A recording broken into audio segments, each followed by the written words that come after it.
사랑하는 여러분들의 가정과 일터, 여러분들이 하는 손으로 일들마다 하나님께서 너와 평강으로 가득하게 해주시기를 예수 그리스도의 이름으로 축복합니다.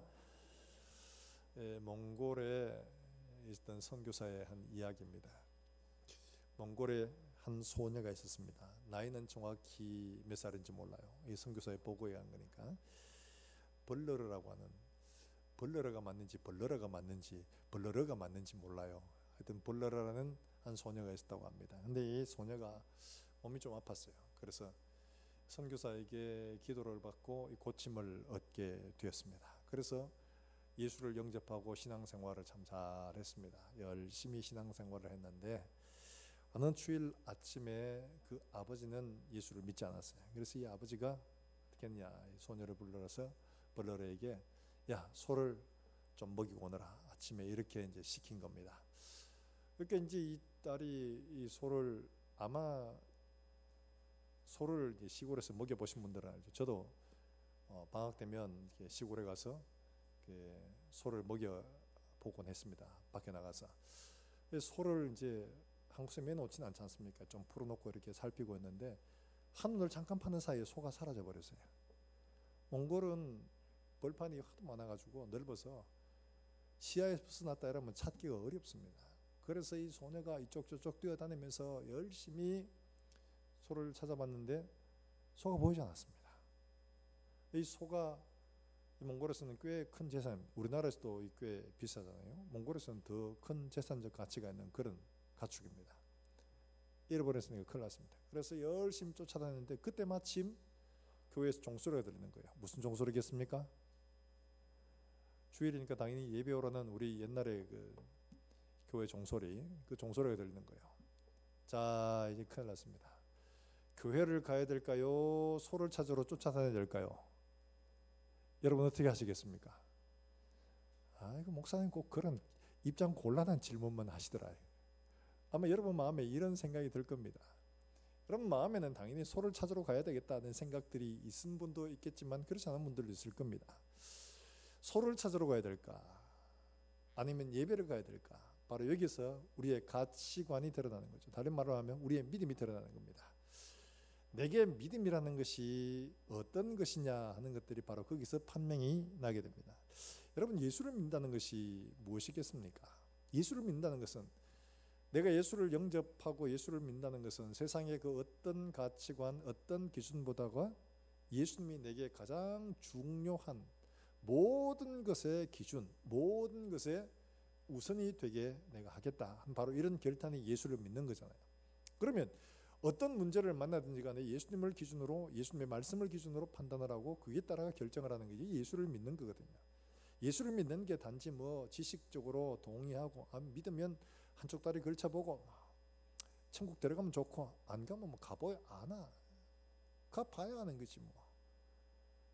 교회도 한 다리 걸치고 절에도 한 다리 걸치고 또 매일 걸쳐놔보면 뭐 어딘가는 걸리겠지, 이러고는 그렇게 믿는 사람들이 없잖아 또 있습니다.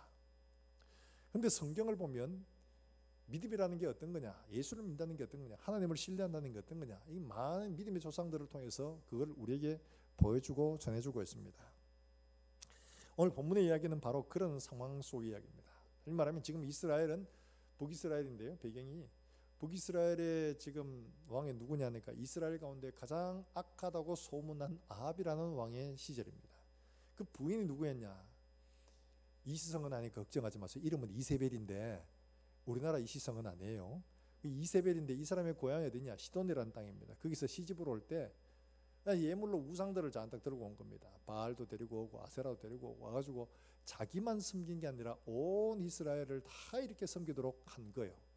그리고 온 이스라엘 땅이 우상 천지가 됐어요. 그래서 하나님이 굉장히 노여워하시는 바로 그런 때가 지금 아합의 통치 이 시기입니다. 바로 이런 때에 하나님께서 어떻게 하시냐, 엘리야를 통해서 일을 하시기로 작정을 하셨습니다.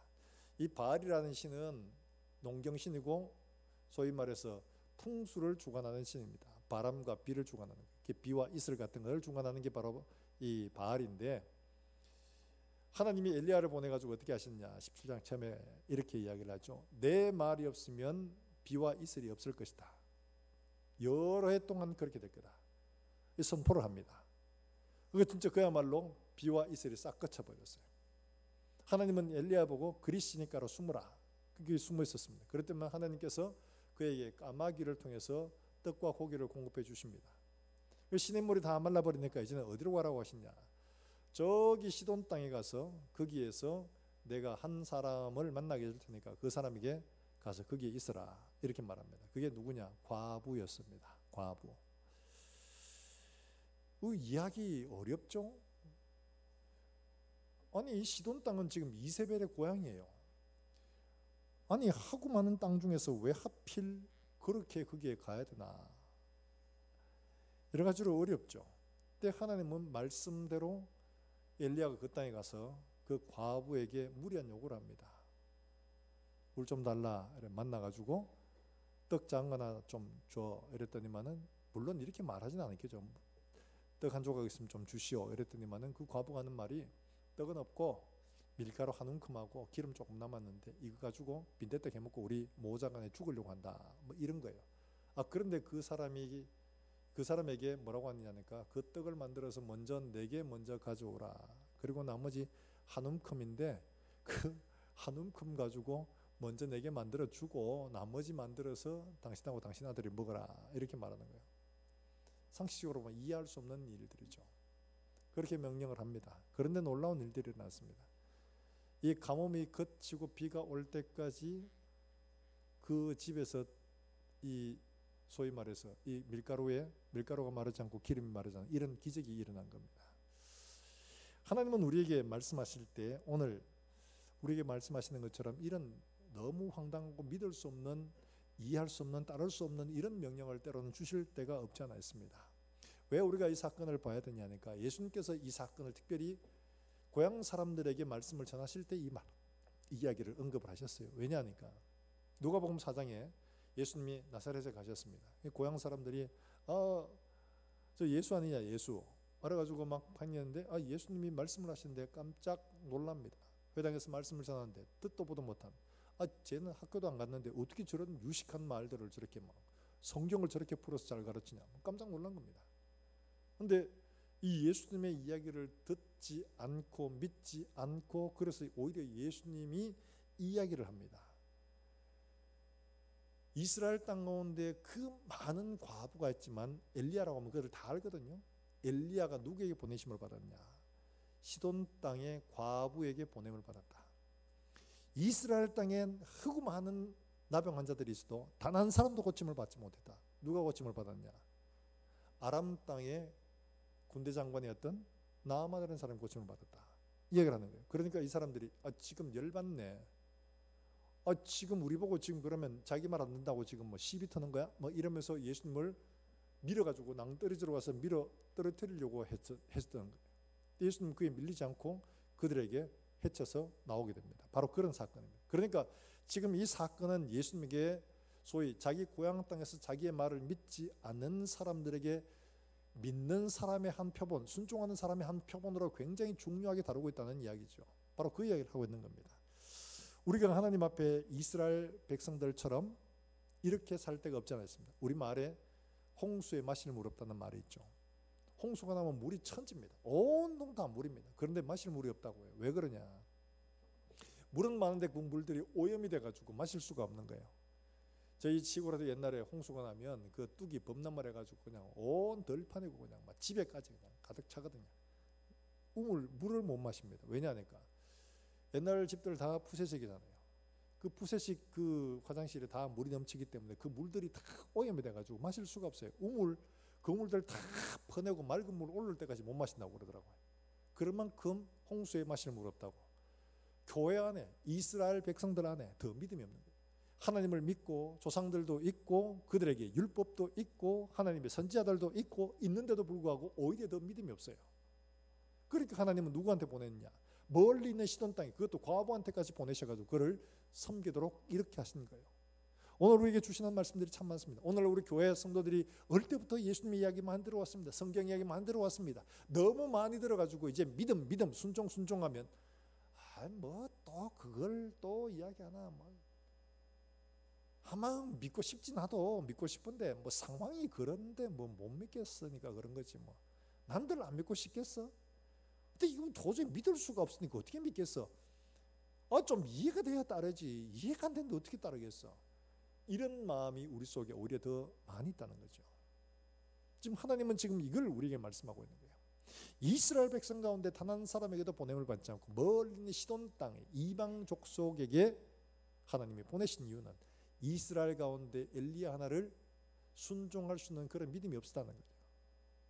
이걸 우리에게 말씀을 하고 있습니다. 사랑하는 여러분들, 우리가 예수를 믿는다고 말은 하는데 우리의 삶들 속에 정말 예수님만이 전부라고 말은 하고 있는데 과연 우리의 모든 삶들 속에 어떤 일을 결정을 하든지 하나님의 말씀이면 예, 아멘 하겠습니다 하는 이런 삶을 살고 있는지, 그렇지 않으면 순종하지 못할 오만 가지 이유를 대면서 순종할 수 있도록 납득을 시켜달라고 하고 있는 건지 우리의 믿음을 돌아볼 필요가 있는 거예요.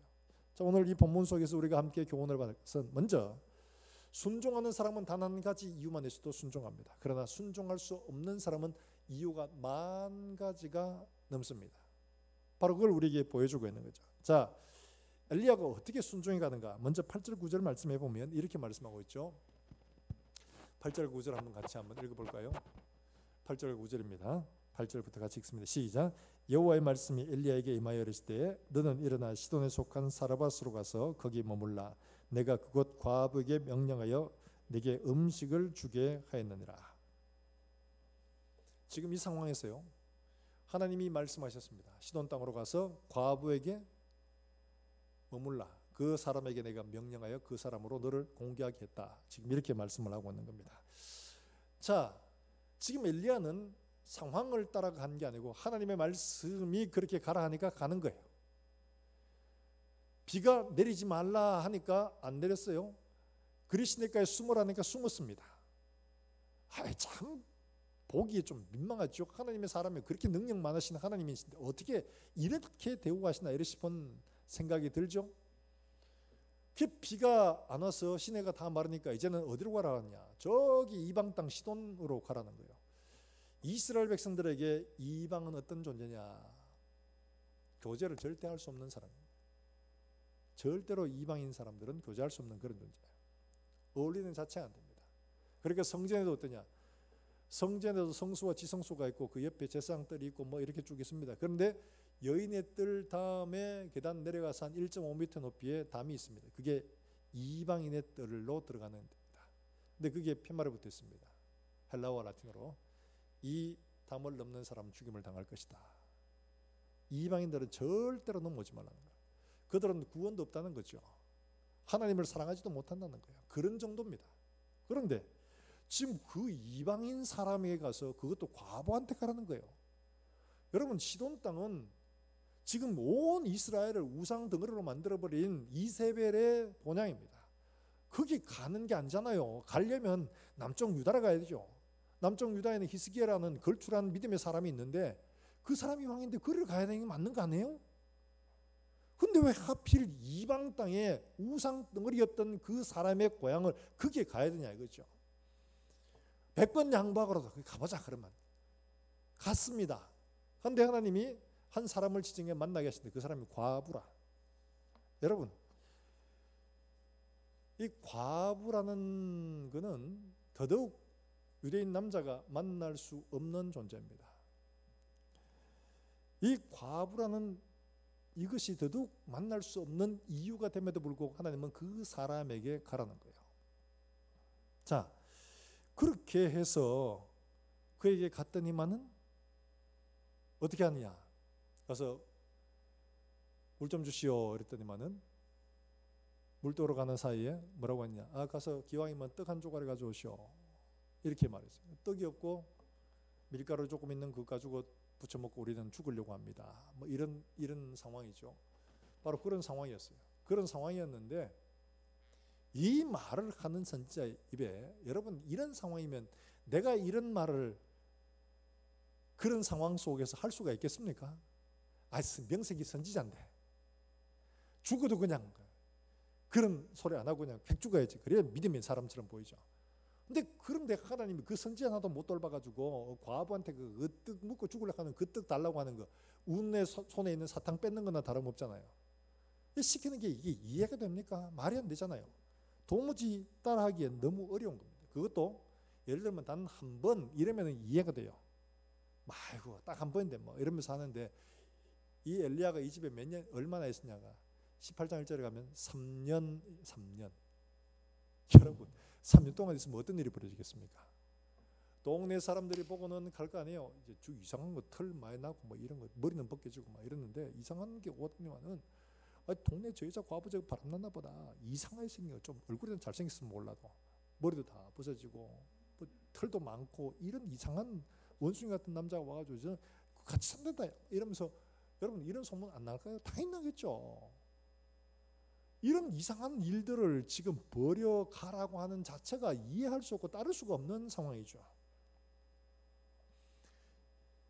바로 이런 겁니다. 거기다 또 하나 더 보태자면, 내가 하나님의 선지자인데 저 이방 바알을 섬기는 사람에게 가서 하나님이 말씀하시길 이러더라 이러면 그 사람들이 아우 하나님이 그러셨어요 이러면서 순종을 하겠어요? 하나님한테 가라, 왜 내한테 와서 이러노?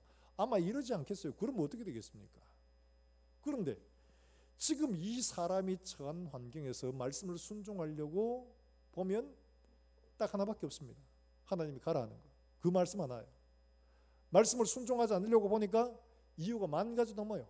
다 합리적이라, 다 이유가 충분해요.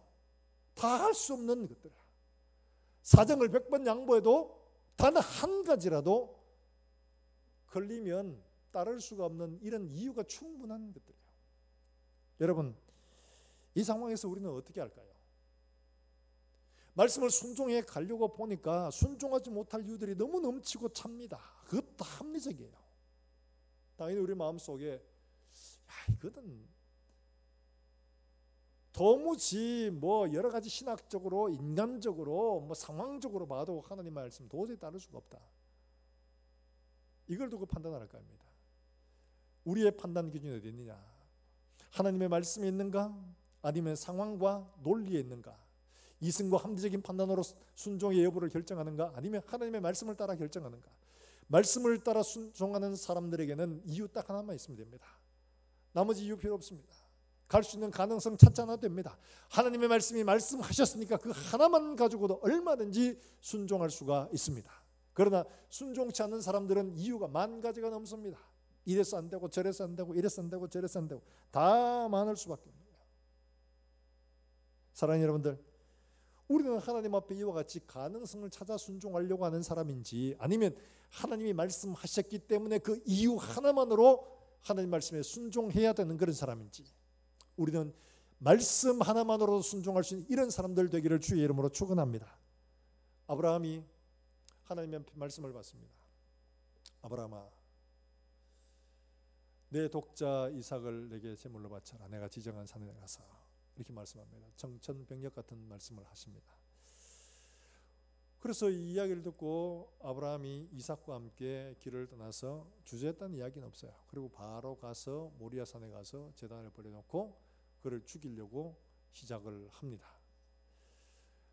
이삭이 보기엔 너무 이상한 겁니다. 왜냐하니까 번제를 아버지하고 많이 갔는데 번제를 드리면 항상 양이나 제물이 준비되는데 제물이 없는 거예요. 그래서 이삭이 묻습니다. 번제할 나무도 있고 불도 있는데 아버지 제물은 어디 있나요? 이러니까 아브라함이 그렇게 말합니다. 하나님이 자기를 위하여 준비하실 것이다, 이렇게 말합니다. 여러분, 아브라함이 믿음이 있었다고 우리가 이해를 한다면 어떻게 됩니까? 어차피 다시 살릴 건데 뭐 그러면 죽일 필요가 없잖아요. 뭐 오지 마라, 니 어차피 살릴 거니까 하나님이 준비해 놨으니까 니 안 와도 된다, 이렇게 하는 게 맞지 않을까요? 안 죽일 거 뻔히 알면서 걔를 데리고 올라가는 그게 더 웃기는 일이 아니겠습니까? 근데 그 데리고 왔어요. 그러고는 버려놓고 이삭을 묶고 그 위에 올려놓고 그 다음에 치려고 할 때 아브라함의 마음속에 하나님이 내가 이 폼 잡고 있으면 하나님이 말려주시겠지, 내려올 때 하나님 막아주시겠지, 이런 기대를 전혀 하지 않았습니다.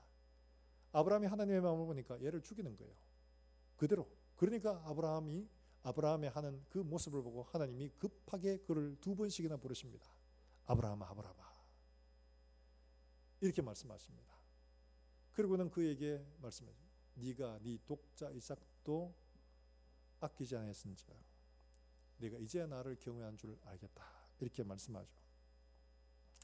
사랑하는 여러분들, 지금 아브라함이 이렇게 자기의 아들까지 드리려고 하는 바로 이거, 그 이유는 단 하나입니다.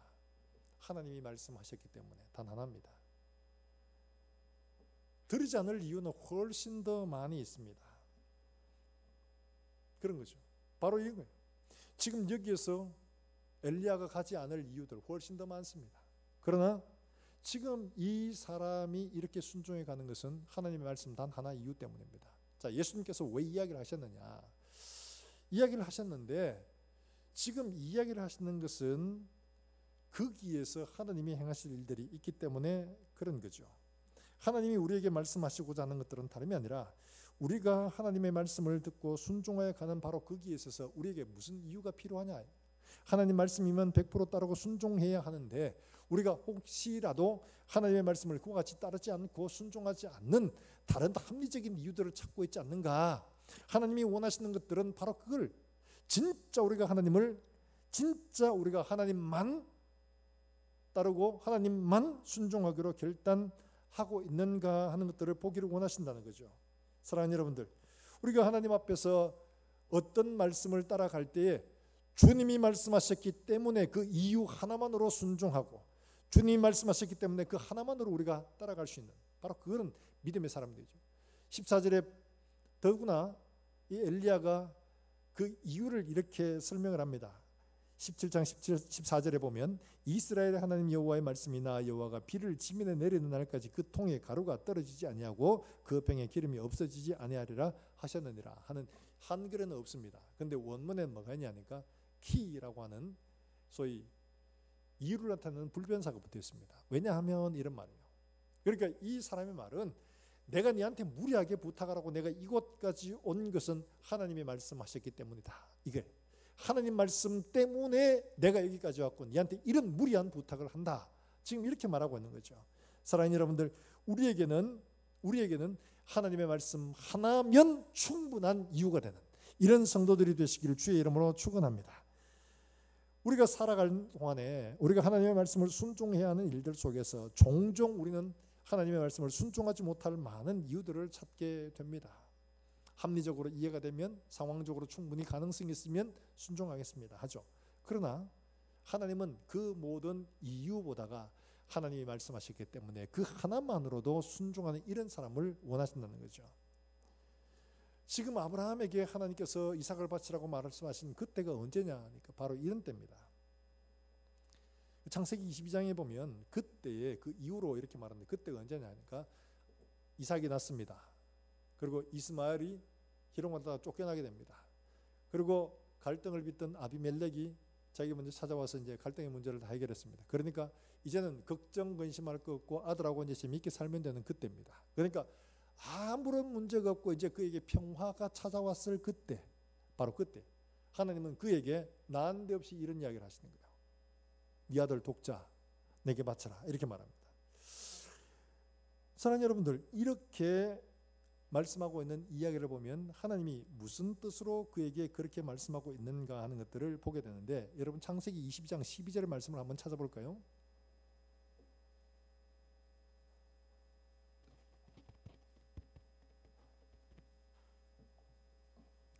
창세기 22장 12절의 말씀이에요.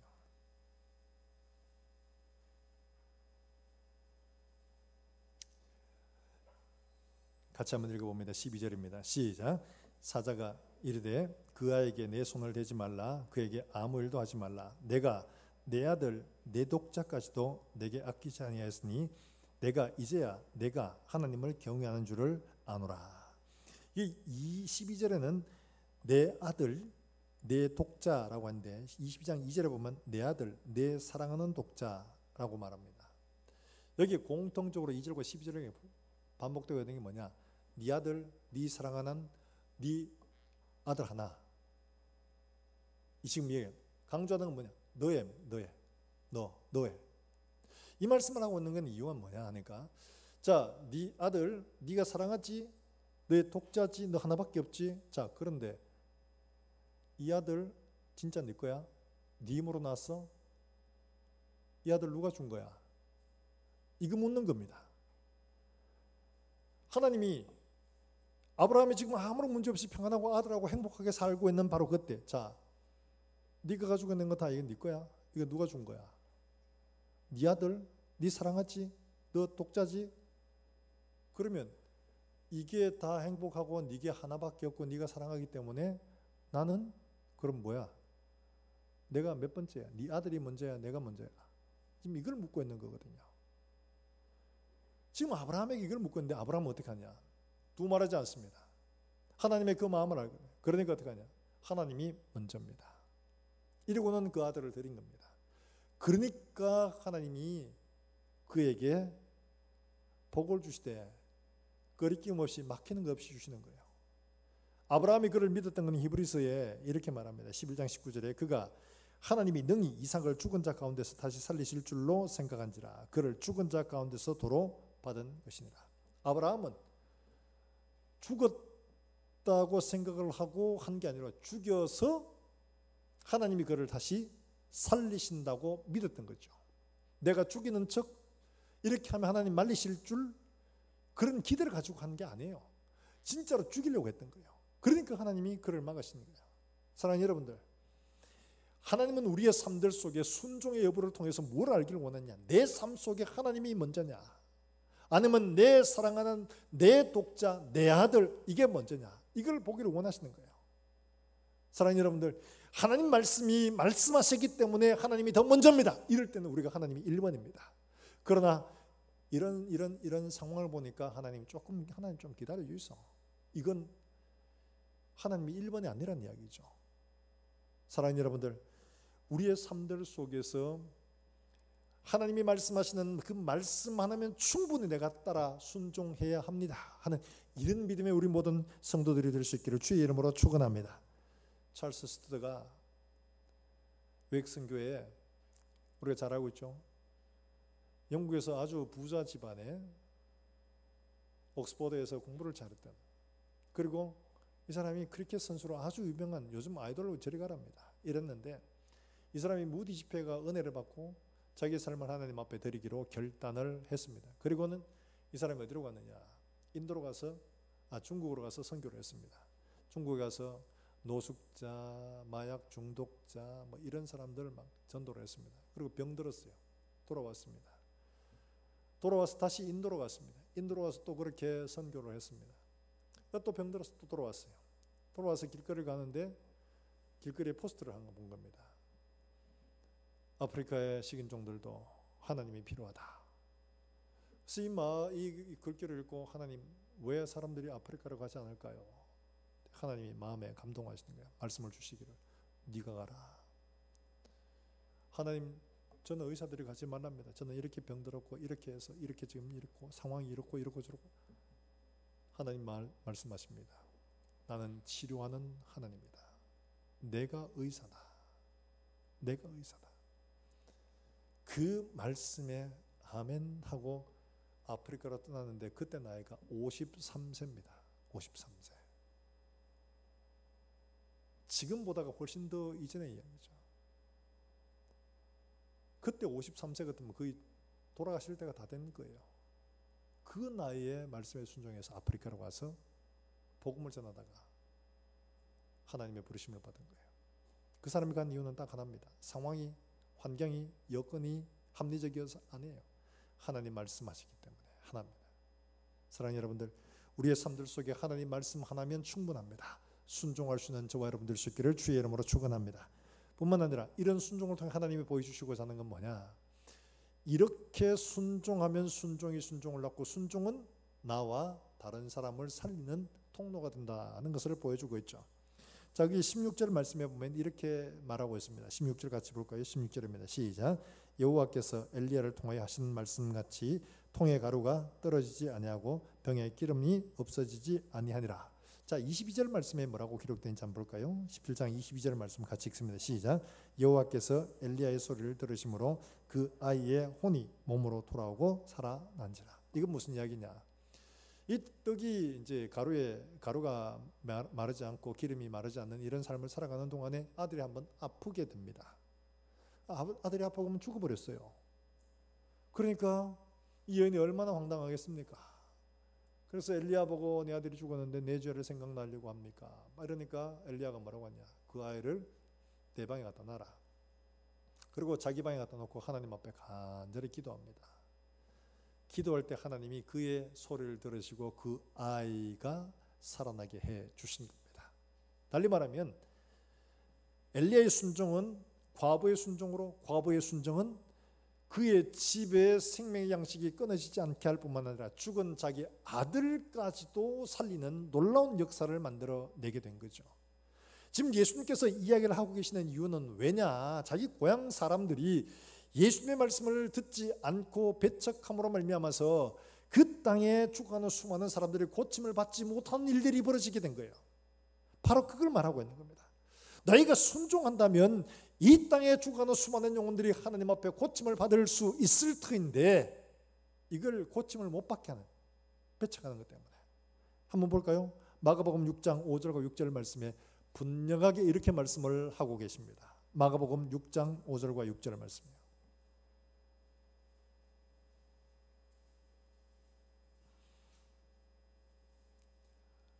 자, 같이 한번 읽어봅니다. 마가복음 6장 5절과 6절 말씀입니다.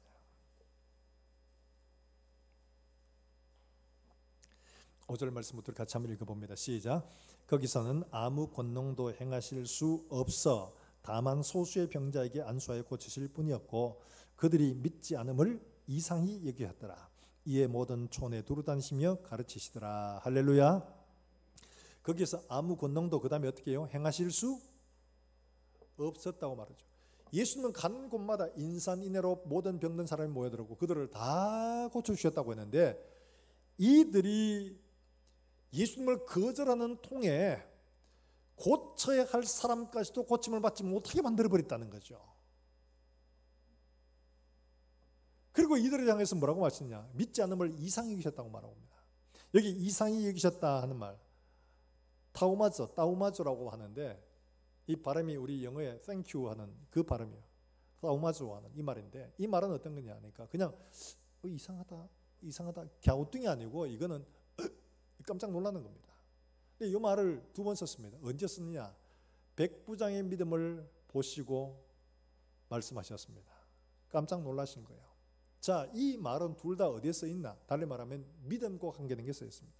우리가 세상 살아가는데 뭐 놀라운 일들 보고 기적 같은 거 보고 깜짝 놀라는 게 아니라 주님은 놀라시는 게 딱 두 가지예요. 하나는 믿음을 보고 놀라시고 또 하나는 믿음을 보고 놀라시는 거예요. 한 믿음은 이방인 가운데 말씀만 하셔도 내 종이 낫겠습니다. 깜짝 놀랍니다. 내가 이스라엘 가운데 이만한 믿음을 본 적이 없다. 이스라엘은 어때요?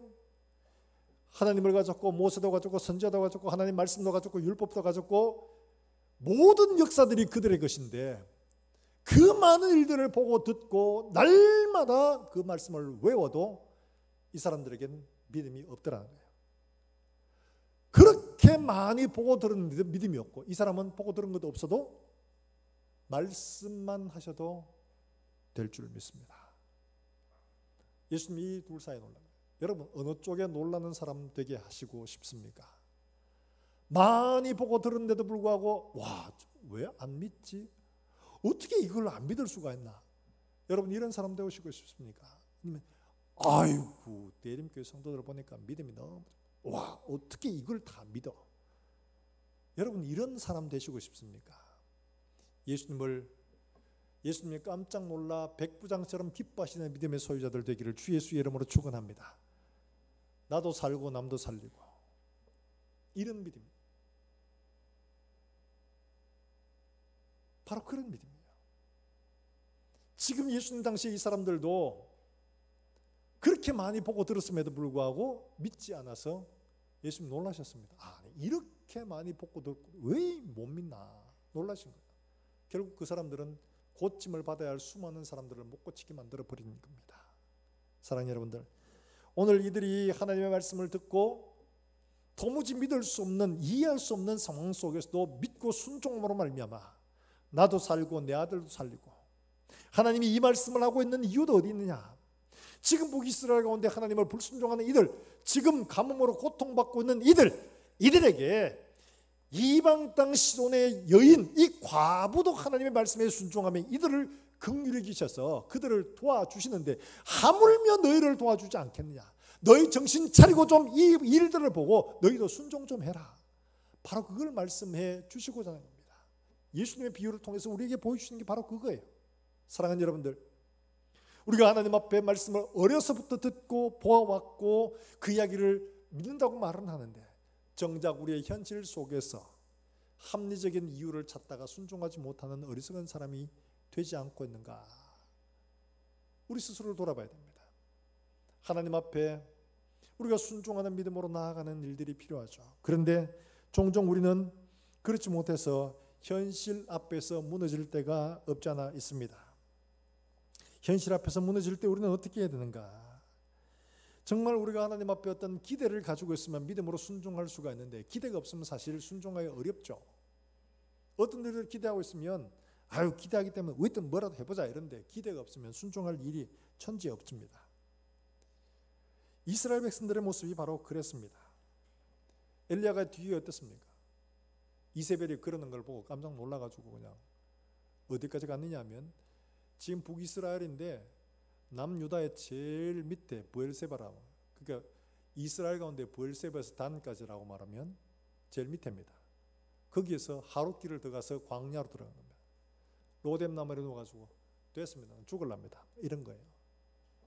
내가 열심히 사역하고 열심히 봉사하고 열심히 순종하고 해봤더니만은 갈멜산에 뭐 850명 하나님의 살아계심을 증거하고 보여줬는데도 변화가 하나도 없어. 내가 뭐 쓸 데 있노? 내가 더 여기서 하나님 앞에 뭘 더 기대하노? 기대할 게 없으니까 차라리 죽겠습니다, 이런 거예요. 우리가 종종 이러지 않습니까? 하나님 앞에 뭔가를 기대해 보려고 하는데 상황적으로 도무지 맞아 들어갈 게 없어. 이게 되지 않을 것처럼 보여.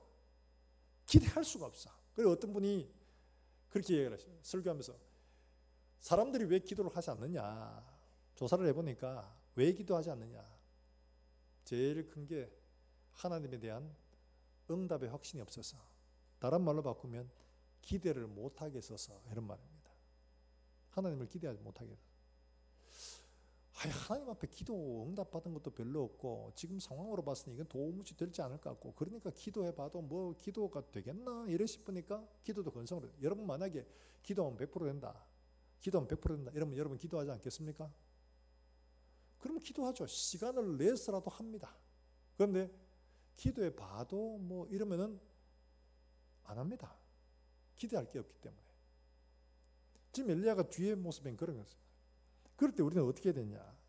사랑하는 여러분들, 우리가 하나님 앞에서 우리의 기대가 무너지고 우리의 순종이 더 이상 나아갈 수 없을 것처럼 보이는 절망적인 상황을 만날 때 우리가 해야 될 게 있습니다. 뭘 해야 되냐? 여러분 시편 42편 말씀 한번 찾아보실까요? 시편 42편 말씀이에요.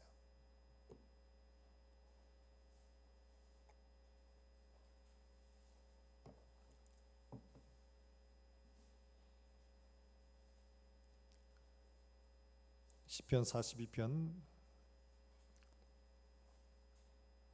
5절 말씀, 우리 5절 말씀 같이 한번 읽어봅니다. 시작. 내 영혼아 내가 어찌하여 낙심하며 어찌하여 내 속에서 불안해하는가? 너는 하나님께 소망을 두라. 그가 나타나 도우심으로 말미암아 내가 여전히 찬송하리로다. 하나님께 소망을 둘 수 없는 환경인데 어떻게 하나님께 소망을 두나요? 그래서 6절에 이렇게 말합니다. 같이 한번 읽어봅니다. 6절이면 시작. 내 하나님이여 내 영혼이 내 속에서 낙심이 되므로 내가 요단 땅과 헤르몬과 미살산에서 주를 기억하나이다. 지금 이 말은 뭐냐니까, 요단 땅은 지금 이 가나안 땅 전체를 말합니다. 하나님의 약속의 땅을 요단 땅으로 이렇게 표현을 합니다. 근데 거기에 보면 헤르몬산과라고 말하는데, 헤르몬산은 이스라엘 가운데 북쪽에 있는 가장 높은 산입니다. 이 만년설이 있는 아주 높은 산입니다. 근데 그 미살산은 뭐냐 하니까, 미살산은 아주 나지막한 산입니다. 조그마한 산입니다. 왜 이걸 기억하냐? 하나님이 이곳에 데리고 들어오면서 산처럼, 헤르몬 산처럼 아주 높은 기적의 역사를 이루시기도 하고, 우리 일상생활 속에서 미살산 같은 작은 일들을 우리에게 이루시고 하셨다는, 바로 그걸 기억한다는 겁니다. 하나님이 우리 가운데서 어떤 일들을 해오셨는가를 기억한 것이 소망의 시작이라는 거예요. 하나님이 신실하게 우리의 걸음을 인도해 오신 그 과거의 역사가 결코 지어낸 이야기가 아니라 사실이라면 우리가 그 역사적 사실 가운데서 하나님 앞에 소망을 발견할 수가 있다는 거죠. 그 다음에 또 하나가 있습니다. 8절 말씀 보면 이렇게 말씀하고 있죠. 8절이면 같이 한번 읽어봅니다. 시작. 낮에는 여호와께서 그의 인자하심을 베푸시고 밤에는 그의 찬송이 내게 있어 생명의 하나님께 기도하리로다. 여기 나오는 말씀, 여호와께서 그의 인자하심을 베푸시고, 언제요? 낮에. 이 말은 뭐냐, 무슨 말인가 하니까 직역을 한다면 낮에게 여호와는 그의 자비를 명령하실 것이다. 그리고 슬픔과 절망의 밤에도 그의 찬송을 주신다, 이런 말입니다. 그러니까 지금 이 말은 뭡니까? 하나님은 낮에도 하나님의 자비하심을 우리에게 비추어 주시고 밤에도 슬픔과 고난의 시절에도 우리에게 찬송을 주심으로 소망을 주시는 그런 선하신 분이라는 거예요.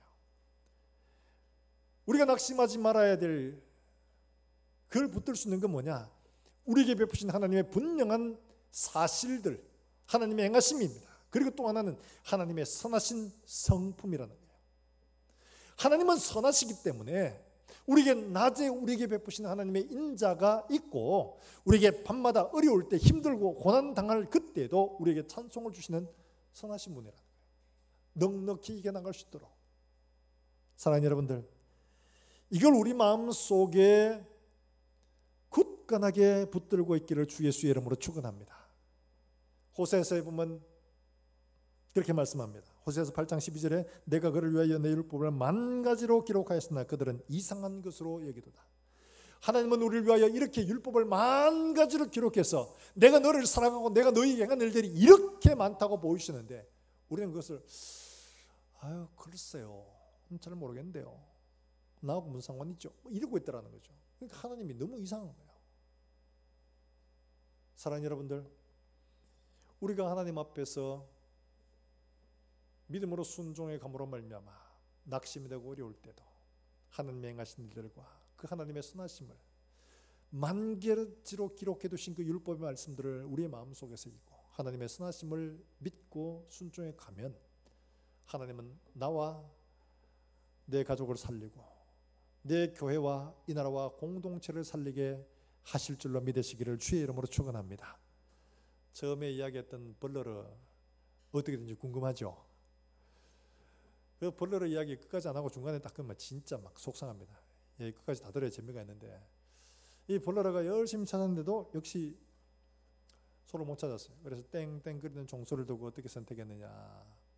그는 소를 찾기를 포기하고 교회로 열심히 쫓아갔습니다. 그래서 예배 시간에 겨우 늦지 않게 헤개거리면서 도착을 하고 예배를 드렸습니다.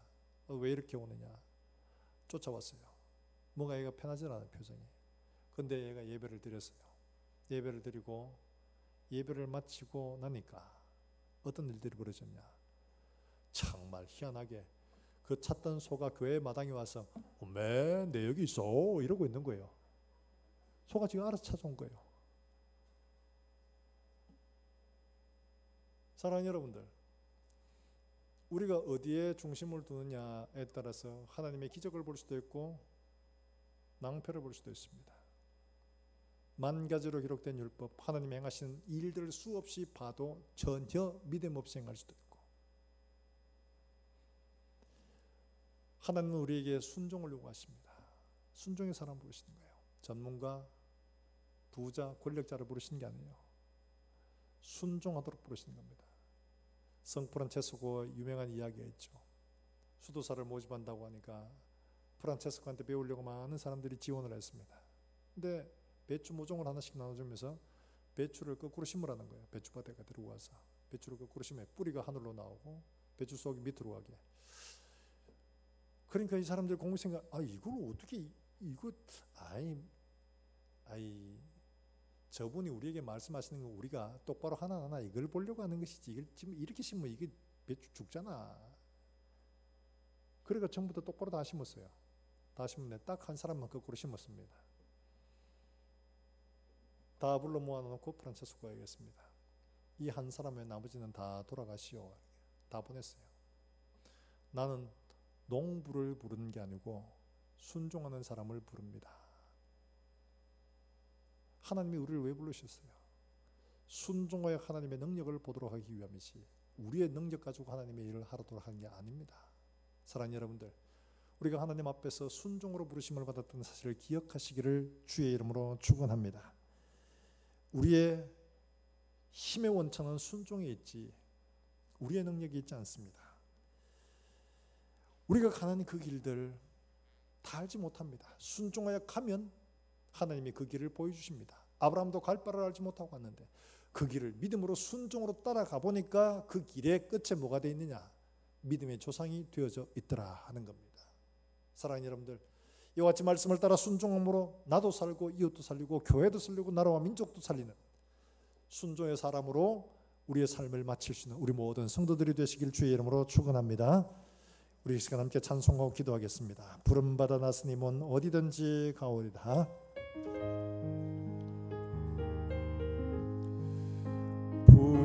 부름받아 나서니 어디든지 가오리다. 괴로우나 즐거우나 주만 따라가오리니 어느 누가 막을까? 죽음인들 막으리까? 어느 누가 막으리까? 죽음인들 막으리까? 아골골짝 힘들어도 복은 들고 가오리라. 소돔 같은 거리에도 사랑 안고 찾아가서 종의 몸에 지닌 것도 아낌없이 드리리라. 종의 몸에 지닌 것도 아낌없이 드리다. 존귀 영광 모든 것에 주님 홀로 받으소서. 멸시천대 십자가는 제가 지고 가오리라. 이름 없이 빛도 없이 감사하며 섬기리라. 이름 없이 빛도 없이 감사하며 섬기리라. 우리가 함께 기도하실 때 오늘 주의 말씀처럼 하나님, 우리가 만 가지로 순종할 이유들, 합리적인 이유가 있어도 하나님 말씀이기 때문에 순종합니다. 단 하나의 이유만으로도 하나님 말씀에 순종하는 사람들 되시도록 하나님 은혜를 베풀어 주시옵소서. 뿐만 아니라 이 순종으로 말미암아 나도 살고 가정도 살리고 나도 살고 우리 교회도 살리고 나도 살고 이 나라와 민족도 살릴 수 있는 이런 순종의 사람 되게 해 주시옵소서. 우리 함께 통성으로 기도하겠습니다. 하나님 아버지, 은혜를 감사합니다. 오늘도 우리에게 귀한 은혜를 주시고 하나님 앞에 예배케 하셨사오니 우리가 하나님 앞에 나와 예배한 하나님 앞에 무릎을 꿇습니다. 사랑하는 종들의 걸음들을 주님 은혜를 베풀어 주셔서 우리의 가는 길들 가운데 하나님 말씀하실 때 우리가 이해하기 힘들고 순종하기 힘든 수만 가지 이유가 있어도 하나님 말씀하시기 때문에 순종하는 듯한 하나의 이유만으로 순종하는 순종의 사람 되게 해주시기를 간절히 원합니다. 우리의 걸음으로 하나님 아버지 우리의 길들을 다 알지 못합니다. 하나님이 말씀하시는 길 따라갈 때 나도 살고 이웃도 살고 나도 살고 교회도 살리고 나도 살고 나라와 민족도 살리는 우리 모든 성도들의 삶이 될 수 있도록 하나님 은혜를 베풀어 주시기를 간절히 원합니다. 하나님 아버지, 이해할 수 없는 곳에서 하나님의 말씀이기 때문에 순종할 수 있는 이런 믿음의 삶을 살아 우리 하나님 앞에 설 때 잘했다 칭찬받으며 하나님 앞에 영화롭게 설 수 있는 우리 모든 권속들이 될 수 있도록 하나님 은혜를 베풀어 주시옵소서. 하나님 아버지, 은혜를 감사합니다. 엘리야와 사르밧 과부처럼 우리가 하나님 말씀에 순종함으로 말미암아 우리가 사는 세상 속에서 불순종할 수많은 이유가 있어도 하나님의 말씀이기 때문에 순종하는 믿음의 사람 되어져서 나도 살고 우리 가정도 살리고 나도 살고 교회도 살리고 나도 살고 나라와 민족도 살릴 수 있는 순종의 사람 되게 해주시기를 간절히 원합니다. 오늘도 하나님 앞에 나와 예배하며 하나님 앞에 주신 은혜 감사의 귀한 예물 드린 손들려 준 축복하시고 이들의 가정과 생업과 손으로 일들마다 하나님의 은혜와 평강이 넘치게 하여 주시기를 원합니다. 오늘도 하나님 앞에 많은 기도의 제목을 끌어안고 눈물로 부르짖는 사랑하는 종들의 눈물을 기억하시고 이들의 가는 일들 속에 하나님 말씀하시고 듣게 하시며 순종케 하심으로 가는 걸음들마다 표적이요 능력이요 하나님의 살아계심이 증거가 될 수 있도록 하나님 복을 허락해 주시옵소서. 하나님 아버지 기도합니다. 오늘도 멀리서 주 예수의 복음을 전하는 사랑하는 선교사들 그들을 통해 오늘도 수많은 죽어가는 영혼들이 하나님께로 돌아오는 놀라운 역사가 일어나게 하여 주시기를 원합니다. 하나님 아버지 팬데믹으로 인하여 여러 가지 많은 어려움들 속에 이 나라와 민족과 전 세계 사람들이 고난 가운데 있습니다. 하나님께서 긍휼히 계시고 하나님 아버지 이 일들을 하나님 거치게 하셔서 교회가 하나님 앞에 하나가 되게 하시고 교회가 하나님이 정말 부름받은 교회로 이 나라와 민족과 세계와 열방을 위해서 소망이 되는 교회가 될 수 있도록 주님 은혜를 베풀어 주시옵소서. 하나님 아버지 또한 주간을 살아가는 종들의 걸음들 주님 함께 하시며 어디로 가든지 무엇을 하든지 성령 하나님 친히 함께 해 주시고 하나님 행하는 모든 일들마다 그리스도 예수의 향기를 풍기는 아름다운 삶이 되게 해 주시옵소서. 살아계신 예수님의 이름으로 기도하옵나이다. 아멘. 하나님의 말씀을 함께 묵상하겠습니다. 평안 데살로니가서 3장 16절의 말씀입니다. 평강의 주께서 친히 때마다 일마다 너희에게 평강을 주시고 주께서 너희 모든 사람과 함께 하시기를 원하노라. 아멘. 오늘 오후 2시에 갈릴리 교실 읽겠습니다. 기억해 주시길 바라고 학습 세례 문답 있습니다. 사무실로 신청해 주시길 바랍니다. 10월 마지막 주일에 성찬식이 있을 예정입니다. 기억하시고 여러분들이 경건하게 미리 준비해 주시길 바랍니다. 출입자 체크 명단 주보를 참고해 주시길 바라고 우리 고3 수험생을 위해서 기도 부탁합니다. 수능 시험이 11월 18일 목요일입니다. 우리 수험생 명단 있죠. 이송지 우리 이경순 집사님의 딸과 최유미 성도님의 딸인 이효원 그리고 황태원 집사님 김양 성도님의 아들 황지윤 그리고 김건희 집사님의 정록이가 또 시험을 칩니다. 주변에 있으신 분들 있으면 알려주시면 우리 함께 기도하도록 그렇게 하겠습니다. 예, 노회가 오는 화요일부터 목요일까지 북일교회당에서 있을 예정입니다. 이 시간에 우리 군에 입대하는 우리 청년이 있습니다. 우리 서상현 성도님 송자되는 우리 남강민 군입니다. 오늘 화요일날 강원도 화천 칠산으로 입대를 한다고 합니다. 예, 앞으로 나오세요. 강민군 할머니를 따라 이렇게 나왔어요. 나와서 참 그래도 이렇게 교회 나와서 예수를 알게 되고 또 군대 가서 예수를 더 잘 믿고 든든한 믿음의 사람으로 나와서 가정과 또 이런 복음하는 일들에 귀하게 쓰임 받을 수 있도록 여러분 함께 기도해 주시기를 부탁을 드립니다. 자, 뒤로 돌아요. 네, 그리고 요거는 성경이니까 군바리 성경. 이 성경 봤지? 네, 성경 가지고 와서 배고 자는 게 아니고 성경 읽어야 되는 거예요. 군대에서 꼭 잘 읽도록 해. 자, 네. 뒤로 돌아. 기도하겠습니다. 하나님 아버지, 우리 사랑하는 아들이 하나님 앞에 정말 나라의 부름을 받고 입대합니다.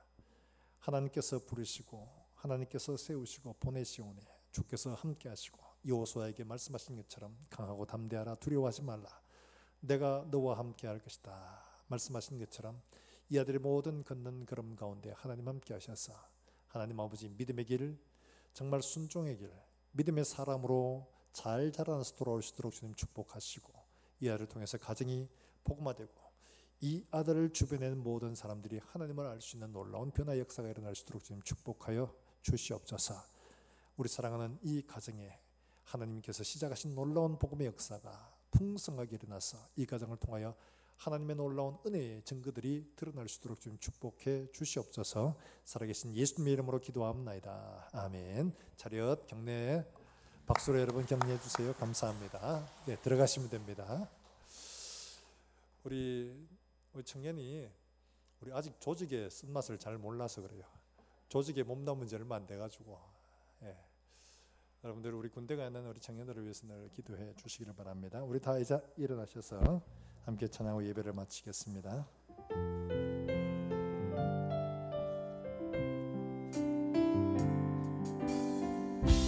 주 안에 우린 하나, 모습은 달라도 예수님 한 분만 바라네. 사랑과 선행은 서로를 격려해 따스함으로 뻗어가리.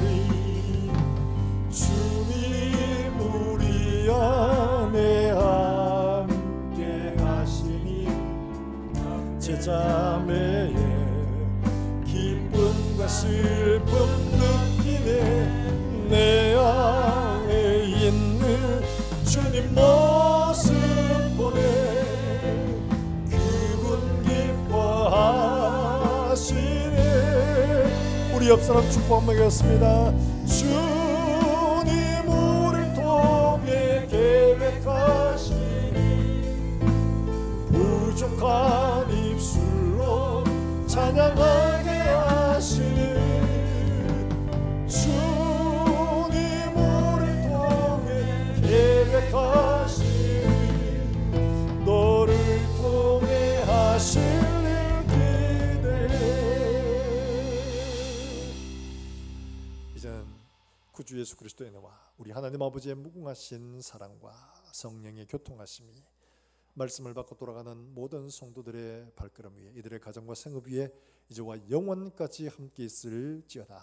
아멘.